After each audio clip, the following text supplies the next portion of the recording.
Good morning. Well, I guess it's afternoon. You know I do that every single year. Good afternoon or good evening, whatever it is. Well, anyhow, it's Christmas Eve, correct? Yes. Are we ready to celebrate the reason for this season? There's no other reason for it. The reason we're here is to celebrate the birth of our Lord Jesus Christ. So we're going to start out this morning or this afternoon again. We'll do it the whole way through. Luckily, I'm not speaking a whole lot today. And Ryan's going to start us out. And he's going to take the service over from there. I'm actually almost off tonight, so Ryan is actually planning this all out. We got a few people from the congregation going to be helping us tonight. And truly, let's just take the time tonight to celebrate our Lord Jesus Christ. You ready, Ryan? Close your eyes. We're going to start off with the first Noel.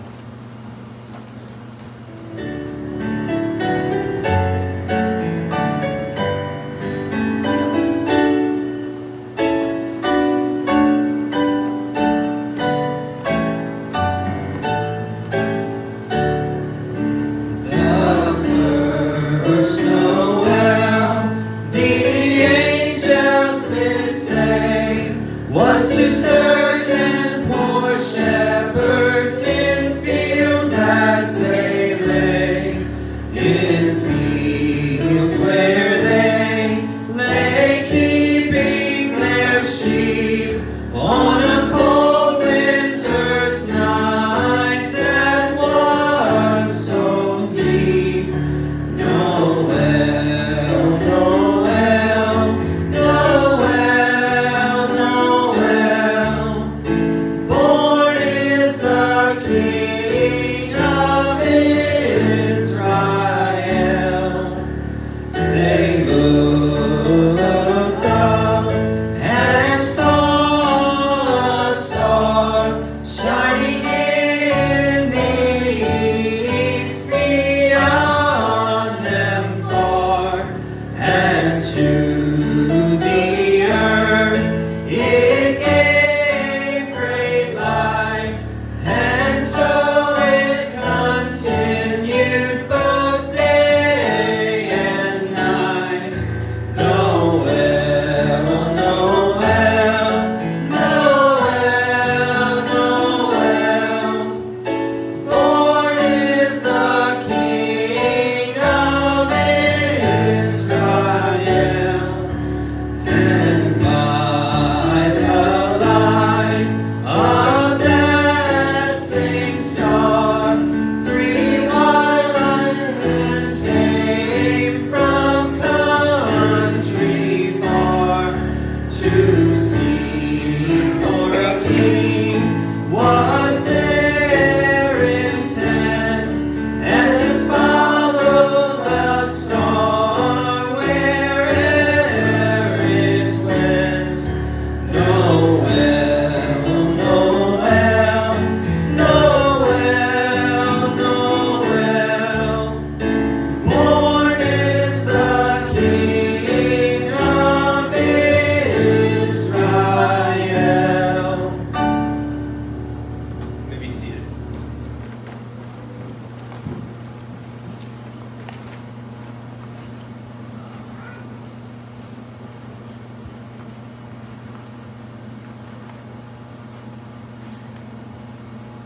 Merry Christmas to everyone. Merry Christmas. I'm going to begin with a reading from the prophet Isaiah to the Israelites. The people walking in darkness have seen a great light. On those living in the land of deep darkness, a light has dawned.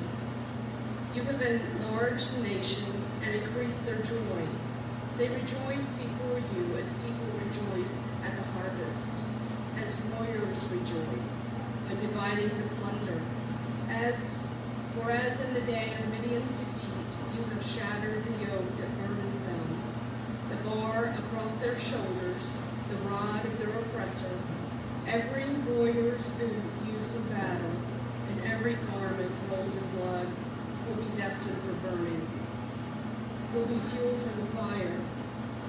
For to us a child is born, to us a son is given, and the government will be on his shoulders, and he will be called Wonderful Counselor, Mighty God, Everlasting Father, Prince of Peace.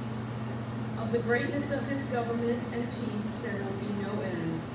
He will reign on David's throne and over his kingdom, establishing and upholding it with justice and righteousness from that time on and forever. The zeal of the Lord Almighty will accomplish this.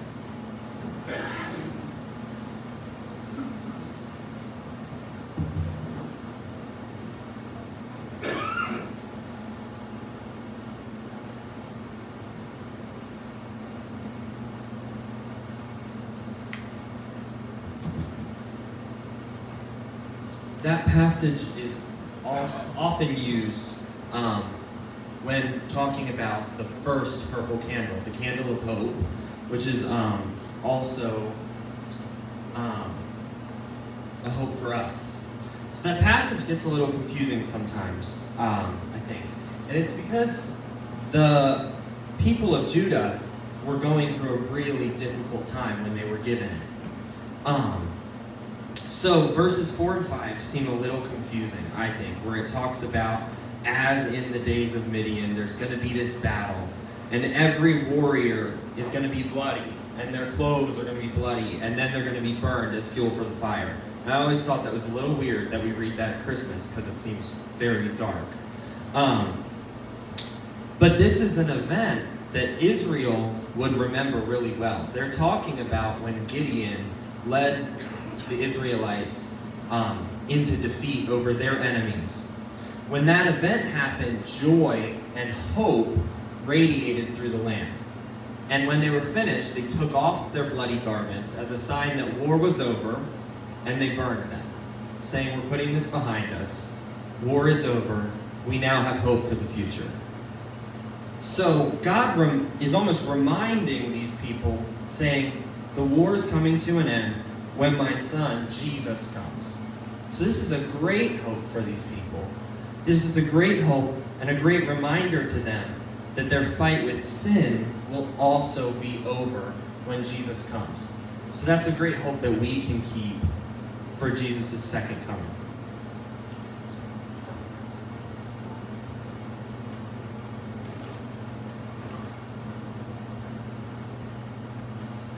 So I've been asked to share about peace. After the sadness, Judah was promised that they also promised a great peace, Jesus. However, the Israelites did not understand how Jesus was going to arrive. They thought he was going to come as a warrior, kill all their enemies, and then rule as the greatest king to ever reign in Judea. However, Jesus was about to show them a new way to a king. He was coming as a baby in a messy situation. Instead of holding a sword, he needed pampers. Instead of a grand entrance, he received an unwed teen mother, a feeding trough as his first bed, animals crowding his space, and a bunch of confusion around. He was surely going to be the greatest king that Judea had ever seen, but he was redefining what it means to be a king. A real king lays down glory and steps peacefully into a messy world.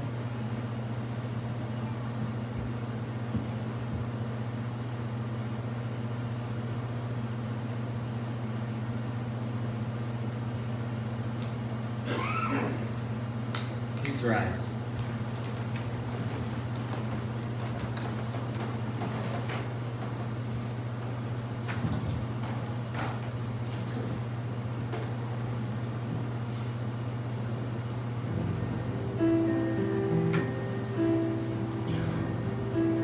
Holy night, the stars are brightly shining. It is the night of our dear Savior's birth.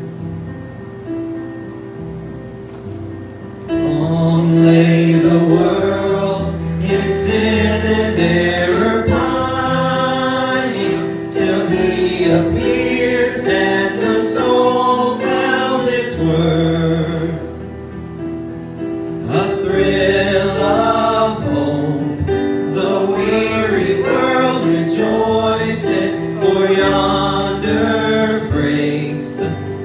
new and glorious morn, fall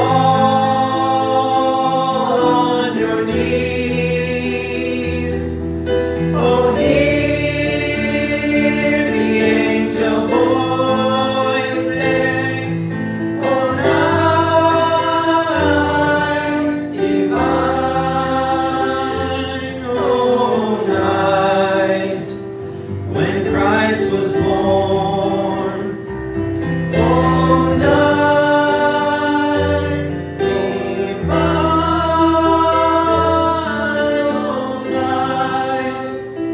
oh, night divine. Truly he taught us to love one another. His law is love, and his gospel is peace. Chains he shall break, for the slave is our brother, and in his name all oppression shall cease. Sweet hymns of joy in grateful chorus praise we, let all within us praise his holy name. Christ is the Lord. Oh, hear the angel voices. Oh, night divine, oh, night when Christ was born. Oh, night divine,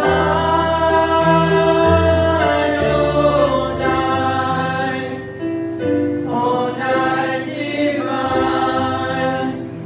You can be seated.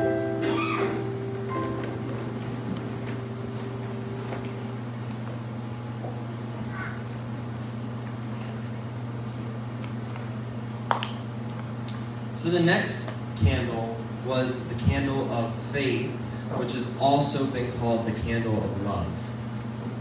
This past year I ran across a song that I hadn't heard before, and it was quite different because it was close to another song, but it was a little different. It was called "O Come, All You Unfaithful," and I was like, oh, I wonder what that's about. So I looked into it, and this was the story behind it. I wanted to share it with you. The lady who wrote it was standing in church one morning in late 2020 when they began singing the words, "O come all ye faithful, joyful and triumphant." She was taken back and had to sit down because she recently didn't feel very faithful to the call she had been given. Reminder that year COVID had begun, families had died, friends were ill, people were leaving church and not returning, and the world seemed in absolute chaos. She also didn't feel very joyful or triumphant. More so, she felt hopeless and overwhelmed. And Matthew 11:28 tells us that that's exactly who Jesus came for. He said, "Come to me, all who are weary and burdened, and I will give you rest." So that evening, she went home and penned these lines.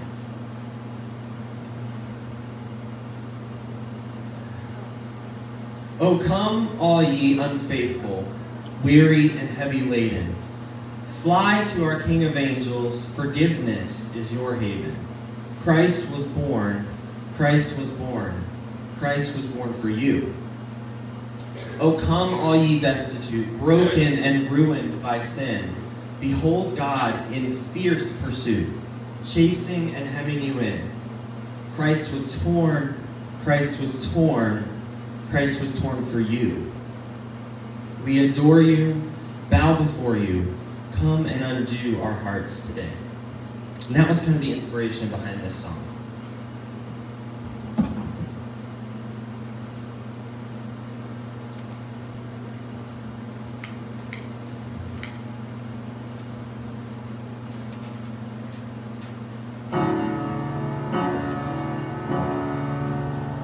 Oh, come, all you unfaithful, come, weak and unstable, come.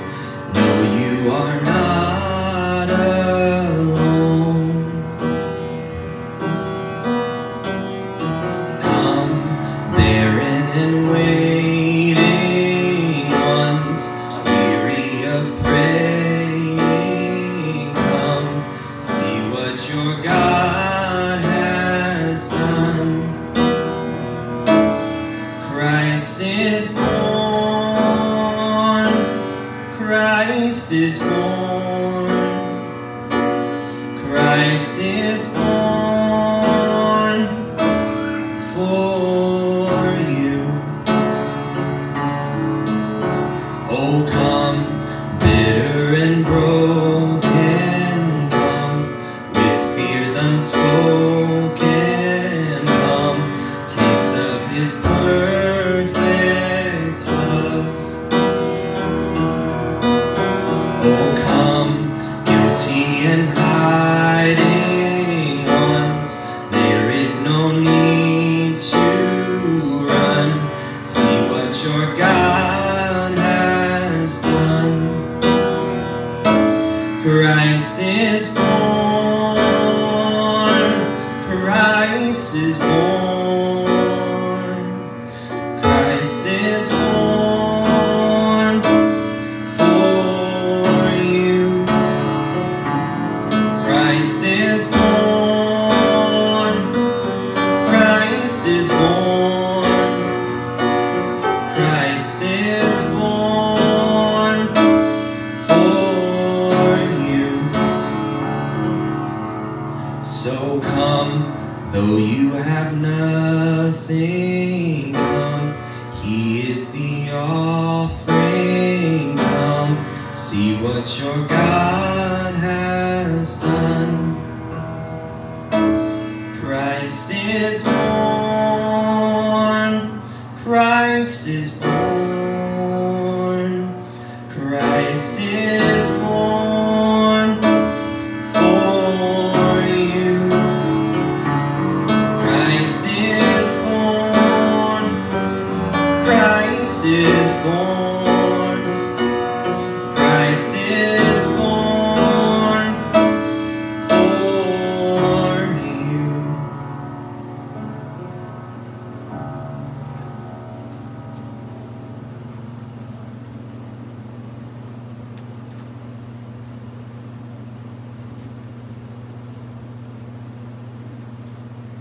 The next reading is from John, the Gospel of John. In the beginning was the Word, and the Word was with God, and the Word was God. He was with God in the beginning. Through him all things were made, and without him nothing was made that has been made. In him was life, and that light was the light of all mankind. The light shines in the darkness, and the darkness has not overcome it. There was a man sent from God whose name was John. He came as a witness to testify concerning that light, so that through him all might believe. He himself was not the light. He came only as a witness to the light, the true light that gives light to everyone coming into the world. He was in the world, and though the world was made through him, the world did not recognize him. He came to that which was his own, but his own did not receive him. Yet to all who did receive him, to those who believed in his name, he gave the right to become children of God. Children born not of natural descent, nor of human decision, or a husband's will, but born of God. The Word became flesh and made his dwelling among us. We have seen his glory, the glory of the one and only Son, who came from the Father, full of grace and truth. Let's bow our heads in prayer. Lord, have mercy on us. Mercifully allow the message of your goodness and love to go out into the dark and broken spaces in our world. Open the eyes of men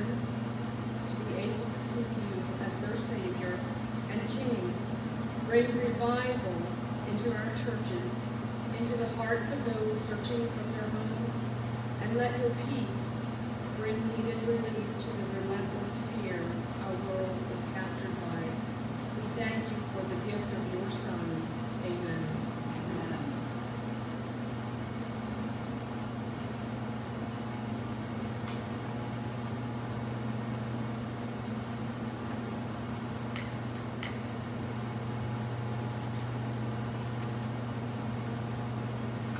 Please rise.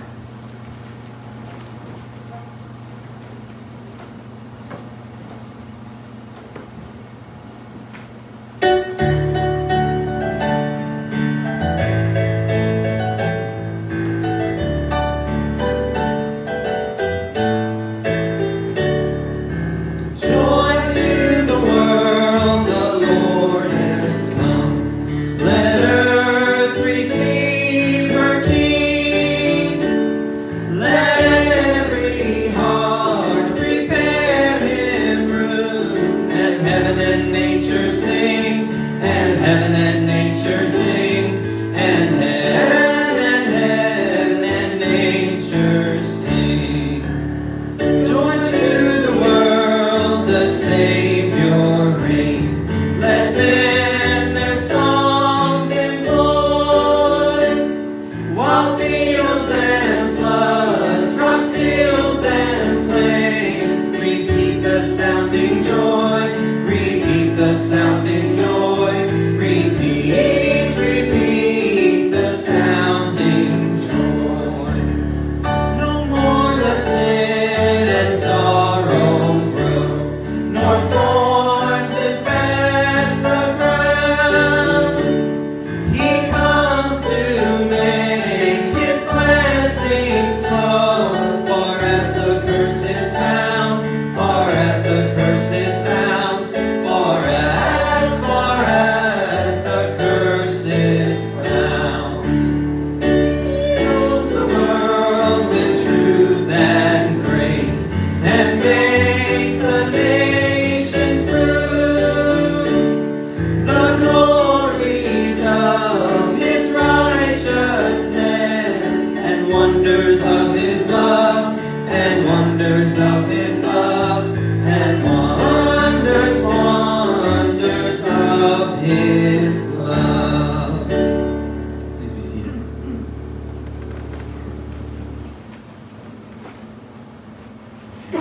So there's one final song before we go into communion, and I wanted to explain a little more of the backstory behind it before we went into it. It comes almost exactly out of Scripture, out of Psalm 42. So this psalm is written by a group. It's attributed at the very top. It says, by the sons of Korah, which is a little interesting, a little backstory behind the sons of Korah. So they first appear in the Bible all the way back in Genesis. They were from the tribe of Levi, which means that they worked in the temple. They were the priests, and they served God closest. They spent the most time closest to God, which back in the time before the Holy Spirit, that was very important. But the darkest point and the most remembered point about the sons of Korah is their fall. In Numbers 16, they decided that they wanted to be the leaders of the tribe instead of Moses. They wanted to be the most important group. So they gathered up 250 people and tried to take over. And God didn't take too kindly to that, to them trying to get ahead of what he had said was going to be the leaders. However, he allowed their sons to live while those group died. He allowed their sons to live, and a remnant of the sons of Korah went on to serve in the church in a lesser capacity. So they served as bakers, and they served specifically as singers and songwriters in the church. So essentially they were the worship leaders for the church, but they were no longer in that place of high closeness to God that they used to be in. So they were physically farther from God's presence. And they were really sad about that. So they wrote this song in Psalms 42. As the deer longs for streams of water, so my soul longs for you, O God. My soul thirsts for God, for the living God. When shall I come and appear before God? The tears have been my food day and night, while they say to me all day long, where is your God?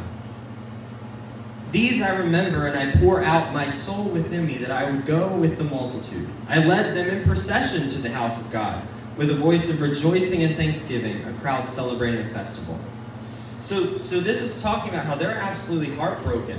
They remember when they used to be close to God, when they used to be in His presence, but they feel really far right now. They're going through a distant time. They remember when they led the people into worship, but now they're really far back from that, and they feel really sad. So they continue. Why are you in despair, my soul, and disturbed within me? Hope in God, because I will again praise Him for the salvation of His presence. Oh my God, within me, my soul is in despair. Deep is calling to deep at the thunder of your waterfalls. All your breakers and your waves have passed over me. So, they're depressed. They're saying, when that passage says deep calls to deep as the waves of waterfalls, they're saying, I feel like I'm drowning right now in depression because I'm so far from God. We're not where we used to be. So this doesn't sound very Christmassy. I acknowledge that. But I was reading about this passage and I really felt like I need to share it because when Jesus comes to Mary and to the Israelites, they're also going through a really dark time. They're under the rule of King Herod, who was an evil dictator. He tried to kill a ton of the babies just to try and kill Jesus. But God allows people to bring their sadness to Him. That's what the sons of Korah are doing. They're bringing their sorrow to Him. They're bringing their sadness to Him. So really what I wanted to remind you is that if you're going through something hard tonight, or this season, it's a very sad season for so many people, that God shows us in the Bible, He allows His people to pour out their heart to Him. He allows His people to say, I'm depressed and I feel distant from God right now. I don't feel close to you. I feel depressed. That's something that's okay, and God's okay with His people saying that. However, the sons of Korah do end on a high note in verse 11. They say, hope in God, because I shall praise Him again, my salvation and my God. They still have hope, because they still knew that Jesus was coming in the first advent. They say, hope in God, my salvation is coming. And maybe you aren't saved tonight, but we still have hope in Jesus. And when all the world seems depressing and seems weighing on you, He's still present. The altar's still open, and He's still good. So whether you're going through a high point this season, whether it's an exciting point, or whether you're like the sons of Korah, feeling so distant, depressed, that you feel like you're drowning, Jesus is a hope that won't abandon you, and He'll stay closer. He may have arrived as a baby. The sons of Korah probably thought He was going to arrive like a warrior and, put them back in charge and stuff, and He didn't do that. He showed up like a baby. But hope was born that night. So if you get nothing else from tonight, what I hope you realize is that the same hope that they have, you have. Because Jesus has come, and He's coming again. So tonight we celebrate the first Advent, His first coming, but He's coming again. So tonight, I want to sing the song originally inspired by the sons of Korah.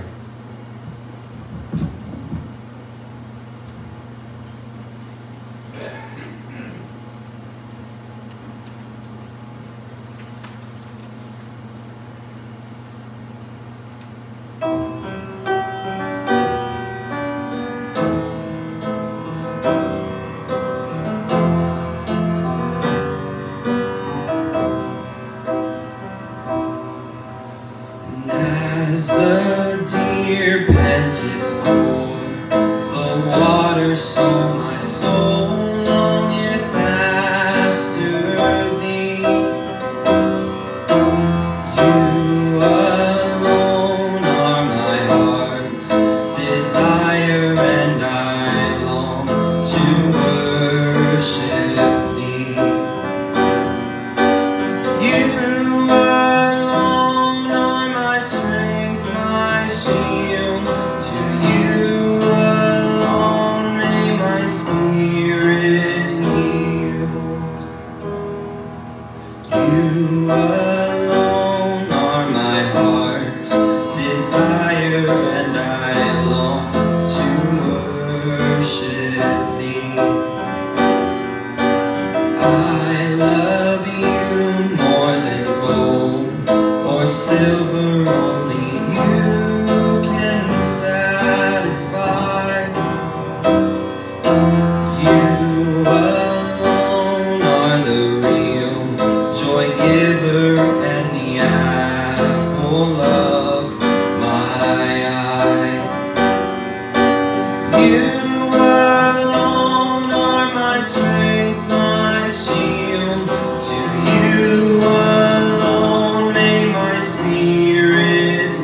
my brother, even though you are a king. I love you more than any other, so much more than anything.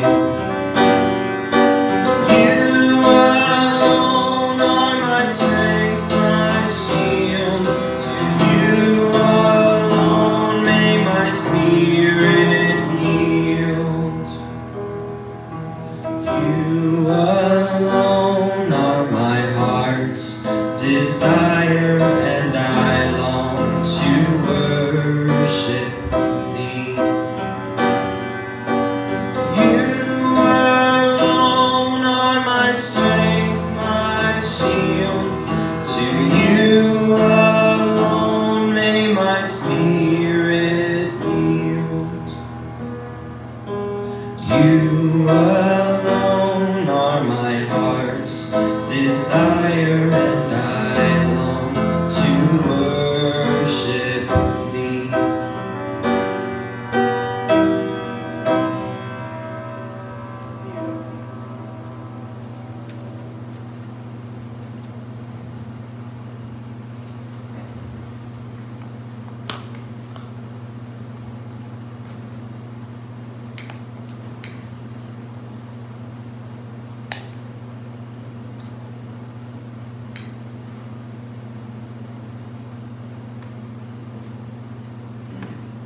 The candle he's now lighting is the Christ candle.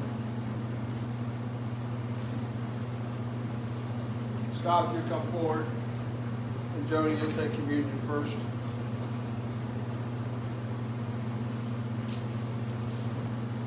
Today, as we take communion, we will take communion and get a candle. If you choose not to take communion, get a candle, and we're going to circle around the sanctuary, and we sing Silent Night to close out the service. Jody will be handing each person a candle. Scott will be helping me with the bread. Jesus, at the Last Supper, took the bread and broke it. And he gave it to each one of his disciples and says, "This is my body broken for you." And he told them, he says, "Do and take and eat, and do this in remembrance of me." Today we do this not only in remembrance of a baby born in a manger, but we do it as a baby that grew and went to a cross for us.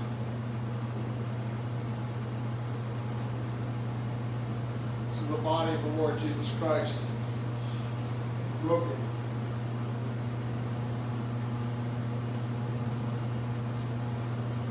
Then he picked up the goblet and he gave the wine and he drank. And he says, "Take this and do in remembrance of me." Take this wine as a resemblance and as a remembrance of me, as my blood poured out for you. Do not be afraid, kids. This is grape juice. You can drink it. But he poured out his body, his blood for us. And then he said, "Take and drink. Do also in remembrance of me."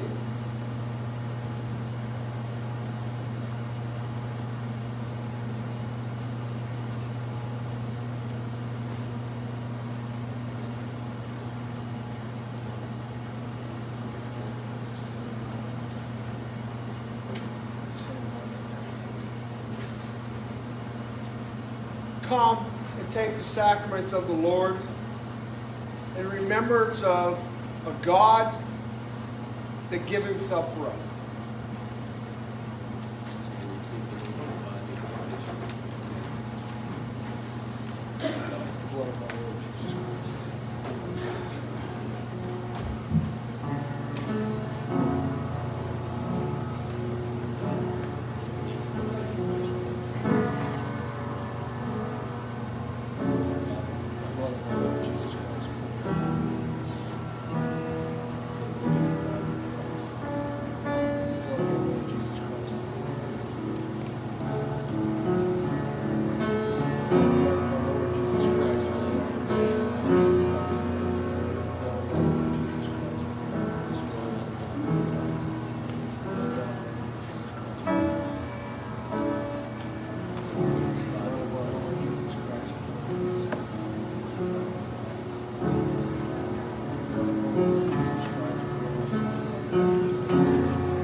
go in a circle, guys. We'll all come together in a circle. Yeah, go with your family, please. We'll all come together somehow. Yeah, there we go. We will. Somebody meet around by Miss Chris. Yeah, there you go. Beautiful. Yeah. Stop.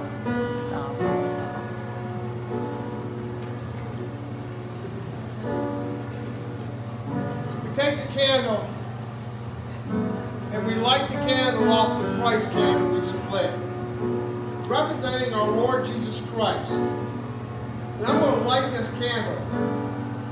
And as I light this candle off the Christ candle, this is an example of how well God's Word will spread throughout the world if we just spread it. And as I light my candle off the Christ candle, I will send it to Jonah. And I will send it this way too.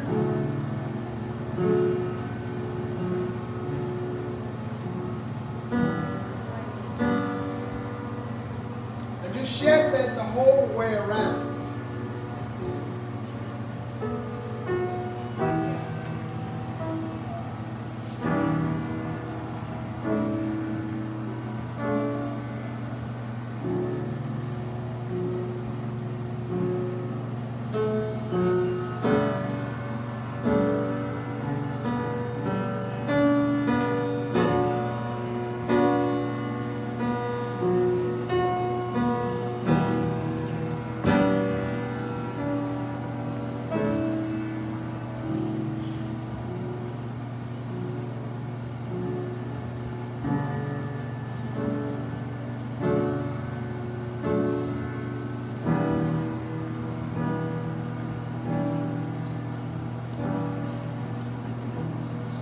It's amazing how fast God's light can shine around the world if we would just shed the Word.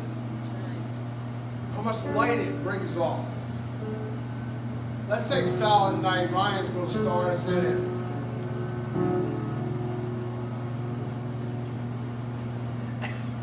Silent night, holy night, all is calm, all is bright, round yon virgin, mother and child. Holy infant, so tender and mild, sleep in heavenly peace, sleep in heavenly peace. Merry Christmas, everyone. Merry Merry Christmas. For those who can make it, we have service again at 10:30 tomorrow morning. Ryan, you did an awesome job. Yes. If I did not do this tonight, I had nothing to do with it. It was every bit Ryan. I just showed up. Go in peace. Spread the joy of Jesus. Go tell your family about the Lord Jesus Christ. We come to celebrate. You know what? For you little ones, Santa Claus may be coming, so you bring her home and get to bed. Love you all. Love you. Love you.